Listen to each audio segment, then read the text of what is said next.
안녕하세요. 현장 간증 또 하나의 열매 김필원입니다. 크리스천 부모가 자녀를 양육하는 것은 결과가 아닌 과정이라고 할 수 있습니다. 자녀 교육의 결과로 열매를 거두시는 분은 하나님이시고 부모는 단지 씨를 뿌리고 물을 주는 역할을 담당하는 것이지요. 이 과정에서 부모가 어떤 가치관과 기준으로 자녀들에게 정성을 쏟느냐에 따라 그들의 인생은 천차만별 달라질 텐데요.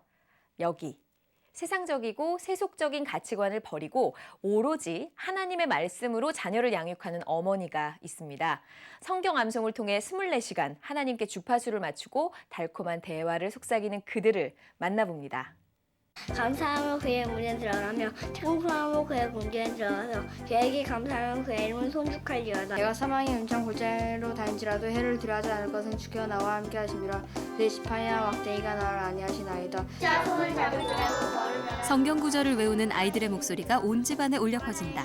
여호와를 기쁘시게 하면 하나님과도 가까워지니까 좋아요. 하나님 기뻐하시는 일할 수 있어서 좋은 것 같아요. 일상적인 대화 속에서 자연스럽게 하나님에 대한 얘기를 꺼낼 수 있을 때 그때가 참 행복하고 24시간 하나님 말씀에 푹 빠져 지내는 진미선 사모와 가족들을 만나보자.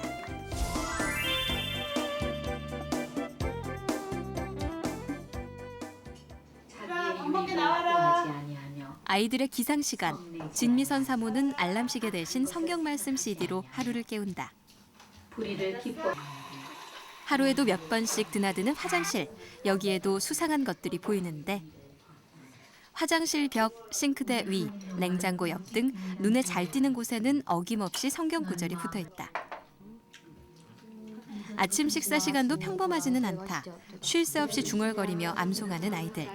그렇다면 이들의 암송 실력은 어떤지 제대로 한번 들어볼까? 시편, 백편, 전편 1절부터 5절까지의 말씀은 온 땅이여 여호와께 즐거운 찬송을 부르짖어다.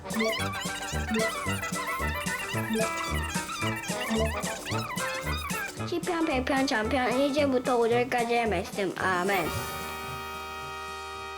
어떤 사건을 만났을 때 말씀이 먼저 떠오르고 그래서 갈등 없이 내가 비록 손해보고 뭐 어떤 데는 바보라는 소리를 들은다 할지라도 내가 기쁨으로 그 길을 선택할 수 있도록 말씀이 내 안에 먼저 작동됐으면 좋겠다. 그러려면 어떻게 해야 되나. 그게 내 마음에 말씀이 새겨져서 언제든지 그 말씀이 튀어나올 수 있도록 하려면은 그것만 암송만큼 좋은 게 없구나. 그걸 깨닫게 되어서 암송을 시작하게 됐습니다. 결혼 후 뒤늦게 신학을 시작한 남편. 진미선 사모는 다니던 직장을 그만두지 못하고 일과 육아를 병행해야만 했다. 좋은 엄마가 되기 위한 준비는 턱없이 부족했고 아이들을 위해서는 눈물로 기도할 수밖에 없었다. 제가 아이들 문제 놓고 하나님 앞에 울면서 기도를 하는데 하나님께서 그런 마음을 주셨어요. 지금 이 붙잡은 그 암송이 굉장히 소중한 거다. 내가 기뻐한다. 네가 그것을 붙잡고 힘들지만 아이에게 말씀을 먹이면서 같이 갈 때 내가 언젠가는 그 말씀으로 그 아이들을 만나줄 것이다.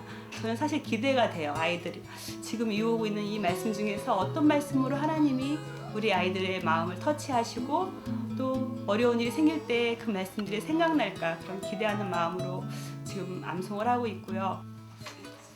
매일 아침 드리는 가족 예배.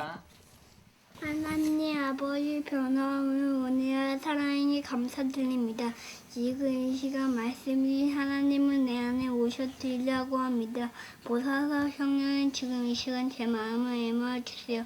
주의 말씀 사모하는 마음을 더하여 주시고 날마다 기쁨과 감사한 말씀을 암송하게 하시고 겸하는 것보다 나으리라. 예배를 통해 은혜를 나눈 뒤 온 가족이 암송한 말씀들을 확인한다.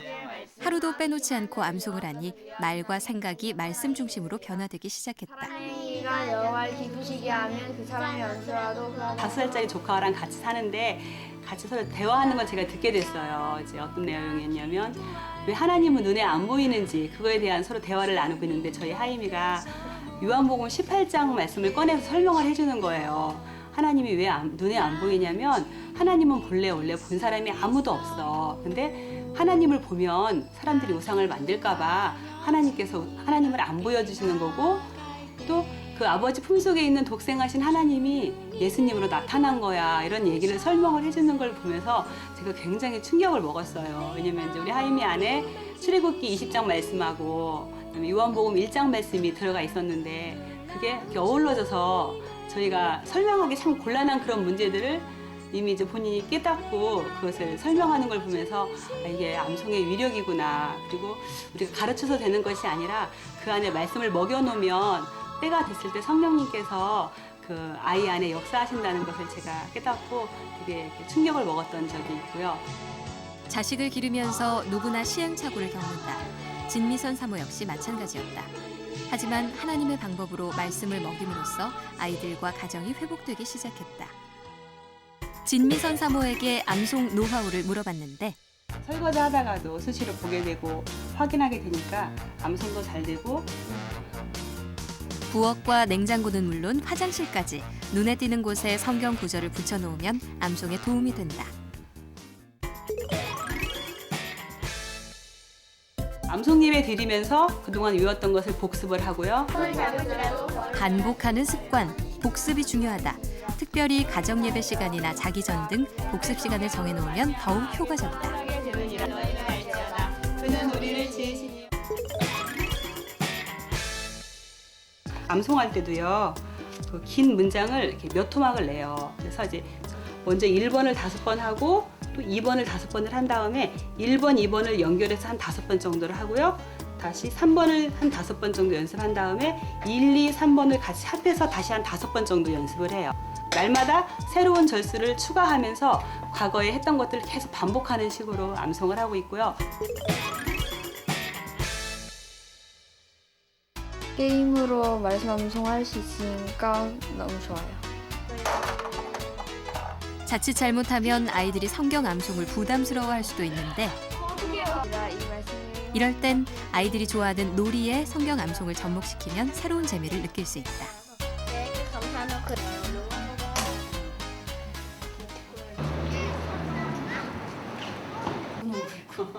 아이들을 기르는 또래 엄마들이 모였다. 꼽았는데 또 막 이렇게 빼려고 해. 내가 안 돼. 그래서 이렇게 손을 만질 때 하나님 말씀으로 자녀를 양육하기 위해서 함께 기도하고 정보들을 나누는데 진미선 사모도 육아를 먼저 경험한 선배로서 초보 엄마들에게 조언을 아끼지 않는다.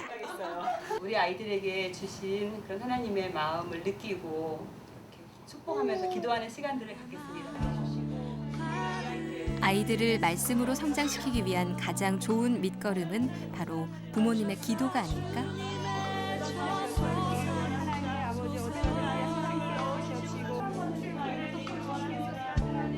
먼저 하나님과 친해지는 시간들이 필요한 것 같아요. 말씀을 수시로 암송하면서 그 말씀이 내면에 쌓였을 때 그 태어나는 아이일 뿐만 아니라 그 태중에 있을 때부터 아이가 말씀과 친해지고 찬양과 친해지고 예배드리는 것과 친해질 때 그 아이가 하나님을 거부하지 않고 살아가는 좋은 성품이 생기더라고요. 그래서 임신하기 전에 먼저 저는 다른 태교보다도 말씀 태교를 할 수 있도록 미리 엄마가 암송으로 몸과 마음을 만들어놨으면 좋겠고 이런 모임이나 이런 책들을 통해서 그 아이를 잘 양육하는 법, 지식들을 배워가는 것도 굉장히 중요하다고 생각합니다.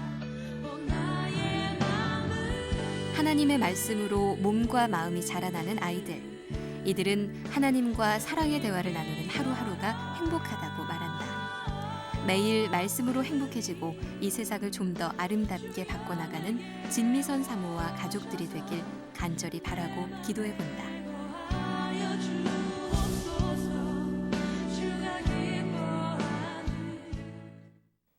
살아가다 보면 뭔가 중요한 결정을 내려야 할 때가 있습니다. 하지만 우리는 하나님의 말씀을 따르기보다 사람들의 시선 혹은 내 체면과 이익을 따라 결정할 때가 많은데요. 성경 암송을 통해 하나님의 말씀을 마음판에 깊이 새겨 놓는다면 이런 실수는 하지 않겠죠. 더구나 어릴 때부터 성경 암송을 하며 자란 아이들이라면 삶의 기준이 명확하지 않을까요? 내 자녀를 어떻게 양육할까 고민하는 분들, 지금 당장 성경을 품으시기 바랍니다.